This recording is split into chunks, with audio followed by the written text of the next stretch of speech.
Pour se faire connaître en tant qu'artiste, on pense souvent aux réseaux sociaux et à leur publicité payante. Mais en fait, qu'en est-il de la presse? Bon, j'avoue, les journaux peuvent paraître très old school à notre ère digitale, mais pour avoir eu mon lot d'articles et de reportages, que ce soit à la télé et des journaux, je t'assure que c'est vraiment un moyen utile pour faire connaître ton travail d'illustrateur et attirer de nouveaux clients. Donc, au programme d'aujourd'hui, les avantages et les désavantages de la presse, comment obtenir des interviews et déroulement d'un interview avec différents conseils. Allez, prêt à faire parler de ton travail d'artiste? Let's go!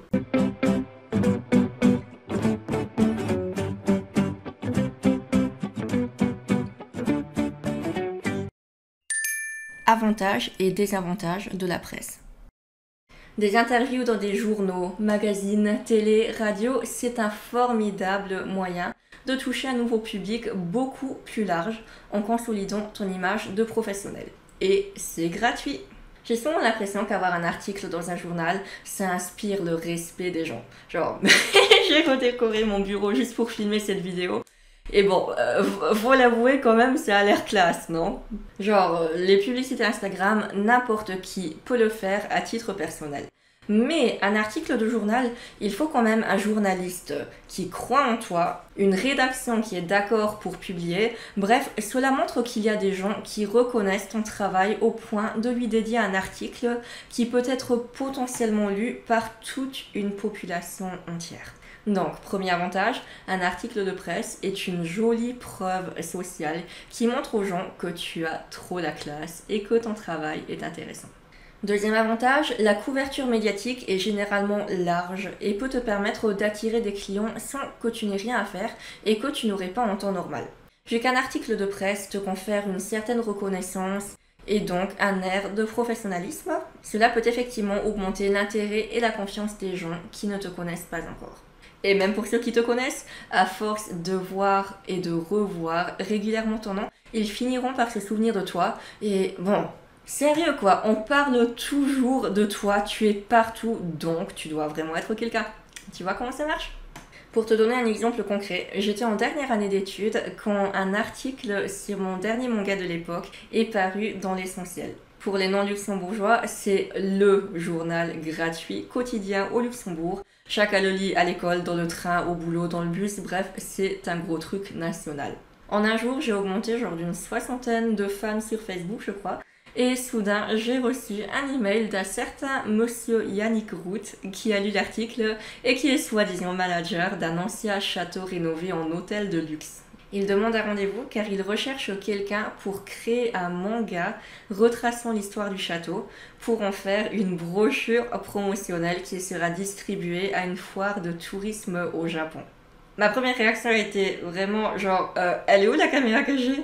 Mais effectivement, c'était un vrai projet et grâce à cet article justement, le manga du château d'Westpelt est devenu mon premier gros projet commercial. D'ailleurs, si tu es de passage au Luxembourg, passe y faire un petit tour et c'est vraiment un endroit magnifique avec beaucoup d'histoire. Bref, un simple article de presse peut donc avoir des résultats bien chouettes. Mais qu'en est-il des désavantages? Globalement, il n'y en a pas. C'est de la pub gratuite qui est toujours bonne à prendre. Après, le seul truc à noter, c'est que effectivement, il n'y aura pas forcément de résultats à chaque article. Vraiment, ne t'attends pas à des ventes fulgurantes et des clients en masse après chaque interview, parce que ça ne sera pas le cas. Différents médias s'adressent à différents publics et cela sera parfois tellement large que tes clients idéaux n'y seront pas. Mais après, qu'est-ce que tu as à y perdre si ce n'est qu'un peu de temps pour répondre à des questions? Une interview avec un joli titre qui flatte tes créations sera toujours un beau trophée à afficher. Et pour être honnête, à chaque fois que je poste un article de journal sur Facebook, mon engagement est parfois triple comparé à mes illustrations. Parce que les gens me félicitent, ça prouve que je suis une bonne illustratrice et tout ça. Donc, convaincu? Voyons maintenant comment obtenir tes interviews d'artistes à toi. Méthode 1. Tu démarches les gens. Si tu veux un interview dans un journal, tu vas sur leur site web, tu recherches l'adresse de la rédaction, tu leur fais un mail avec la description de ton travail et c'est tout. Vraiment, en fait, Organiser un article de presse n'est pas plus compliqué que ça. Au début, je pensais aussi qu'il fallait payer de grosses sommes publicitaires et avoir un dossier de presse du tonnerre ou bien être super connu pour qu'on daigne s'intéresser à nous. La réalité est que n'importe qui avec un projet intéressant peut simplement contacter un journal. Mets-toi dans la peau d'un journaliste. Tous les jours, tu dois écrire de nouveaux articles, tu dois être à l'affût de l'actualité, tu dois trouver de nouveaux sujets. Il faut vraiment constamment des nouveautés. Alors, si quelqu'un te contacte volontairement pour un projet intéressant, que tu ne connaissais pas et qui sort de l'ordinaire, c'est cool, non? Genre, le travail vient à toi. Les journalistes ont constamment besoin de news intéressantes. Donc vraiment, n'hésite pas à les contacter en présentant brièvement tes créations, ce que tu fais. Surtout en tant que dessinateur, tu peux aussi rajouter ton site et des illustrations pour sortir du lot. Fais-leur un mail sympa qui donne envie d'en savoir plus. Attention toutefois à contacter des journaux dans tes centres d'intérêt. Bon, très bêtement, si tu crées des cartes postales érotiques, ne va pas contacter un magazine de jardinage. Pour des journaux classiques, mentionne que ce serait pour la rubrique culture et d'ailleurs vérifie qu'ils en aient vraiment une avant de leur envoyer. Certains journalistes te répondront et seront partants pour organiser un article. D'autres ne donneront aucune suite et ce n'est pas grave. Si c'est vraiment quelque chose qui te tient à cœur, tu peux aussi relancer avec un second mail, genre 1-2 semaines plus tard. Parfois, les gens voient les mails, mais ils oublient, ou bien ils ne voient pas du tout parce qu'ils ont tellement de sollicitations et de travail. Pour le lancement de ma dernière campagne Ulule d'Illustrated Fairy Tales, j'ai contacté 12 médias avec 3 réponses. Fun fact, un certain journal m'a contacté au cours de la campagne qu'il a découverte grâce à une interview d'un autre journal en fait qui avait répondu. Et quand je lui ai dit que j'avais écrit un mois plus tôt à la rédaction, soudain il a retrouvé mon mail qui s'était effectivement noyé dans la masse. Ça arrive, donc n'hésite pas à relancer si ça te tient à cœur. Méthode 2, les gens te démarchent. Une autre façon d'obtenir des interviews est grâce aux bouche à oreille et des journalistes qui te démarchent d'eux-mêmes. Comme juste mentionné avec mon anecdote, ce 4e journaliste m'avait trouvé grâce à quelqu'un d'autre. Plus tu seras visible, que ce soit dans la presse, en convention, en ligne, plus tu feras parler de toi, plus tu te feras remarquer et plus d'autres personnes voudront parler de toi à leur tour. Encore une fois, le travail des journalistes consiste à trouver de nouveaux sujets, donc ils sont toujours ouverts aux nouveautés. D'ailleurs, souvent, lorsqu'il y a des événements comme des conventions ou bien des expositions, les organisateurs se chargeront d'appeler la presse pour bien faire de la pub. Et c'est tout à fait possible que l'un ou l'autre journaliste s'intéresse plus particulièrement à tes illustrations à toi et te dédie une partie de l'article de l'event. Même si tu es encore un parfait inconnu, les opportunités peuvent vraiment venir ainsi. Déroulement d'un interview. Donc, on a contacté le journaliste, il a répondu « Mais maintenant, à quoi s'attendre concrètement ?» Grosso modo, il y a différents éléments qui reviennent souvent, donc voici quelques conseils pour te préparer. Premier point, l'endroit. L'endroit où se déroulera l'interview a généralement 3 options. Premièrement, le journaliste se déplace dans ton atelier. Généralement, c'est le cas parce qu'il veut aussi prendre des photos. Et quand je dis atelier, ça peut vraiment aussi être ta cuisine ou ta salle à manger, du moment qu'il y a la possibilité de juste faire une petite photo du lieu où tu illustres. Deuxième option, tu es invité à la rédaction. Parce que c'est plus pratique et professionnel dans une salle de réunion, ou bien parce qu'il y a du matériel d'enregistrement spécifique, par exemple si tu fais un interview radio. Troisième option, vous faites l'interview par téléphone ou Skype parce que ça économise du temps à chacun. C'est vraiment négociable et tu peux proposer tes préférences. Surtout de mon côté, quand j'ai de gros projets et que je manque de temps pour me déplacer, je propose aux journalistes de venir chez moi ou bien de téléphoner. Et sérieux, la moitié des interviews de cette année se sont passées dans la cage de mon lapin. Et en fait, je répondais aux questions pendant que Chamallow était joyeusement en train d'essayer de me mordre le derrière. Donc voilà, tu as des options et c'est un métier fun. Bon, l'interview. Passons du côté de l'interview, donc vraiment le moment où tu es face au journaliste.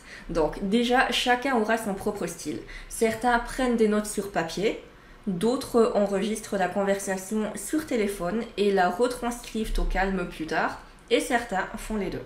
Certains journalistes te donnent d'abord une idée globale pour te mettre à l'aise.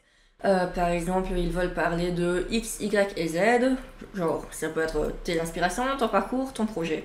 Et ils auront généralement déjà fait leurs recherches en analysant ton site, tes anciens articles, tes réseaux sociaux ou toutes les autres infos qu'on peut trouver sur internet justement pour préparer des questions pertinentes. Naturellement, tu es aussi libre de parler d'autres choses qui sont importantes à tes yeux parce qu'au final, c'est toi qui connais le mieux tes créations et ce qu'il faut t'en dire. Les journalistes ne pensent pas à tout parce qu'ils ne savent pas tout. Donc, des informations nouvelles et inédites sont toujours les bienvenues. Cela permet à leur journal de se démarquer et cela te permet à toi d'avoir toujours des articles intéressants et différents à partager. Vraiment, depuis toutes les années où on a couvert mon histoire de comment j'ai débuté dans le dessin, je suis toujours fascinée en fait de voir à quel point les articles sont différents. Un bon journaliste saura trouver les bons mots, creuser dans des détails pour mieux comprendre qui tu es, tes projets, tes motivations et mettre cela en valeur. Les conversations peuvent être vraiment intéressantes parce que oui, même s'il y a des questions qui sont prédéterminées, une interview est avant tout une conversation où le journaliste rebondira sur ce que tu dis pour mieux te comprendre et te présenter. Une fois l'interview terminée, le journaliste te demandera souvent si tu veux rajouter autre chose. Ce que je fais généralement pour lui faciliter le travail est de proposer de lui envoyer un mail avec les liens ou noms importants, voire des visuels pour illustrer l'article s'il n'y avait pas de photographe. Par exemple, avec Illustrary, j'envoyais systématiquement le lien des précommandes Ulule, le nom des comptes de chaque chapitre, la couverture et une sélection de planches pour illustrer l'article. Après l'interview, le journaliste t'enverra souvent le texte terminé pour que tu vérifies si tout est correct ou bien pour clarifier certains éléments. À ce niveau-là, respecte son travail qui est généralement très correct, mais tu as le droit de dire s'il y a des éléments qui te dérangent ou bien qui ont été mal interprétés. Par exemple, de mon côté, un article ne mentionnait que Illustrary, qui est le diminutif de mon manga. Et c'est probablement de ma faute parce que je le répète souvent. Mais officiellement, en vente et au dépôt légal, c'est Illustrated Fairy Tales. Donc, si déjà on écrit un article pour promouvoir un livre, on ne peut pas laisser un faux nom ou bien un nom d'emprunt car les gens ne le trouveront pas pour l'acheter. Ensuite, passons aux visuels et photos. Dans le cas où le journaliste arrive accompagné par un photographe, ils voudront des photos exclusives pour l'article.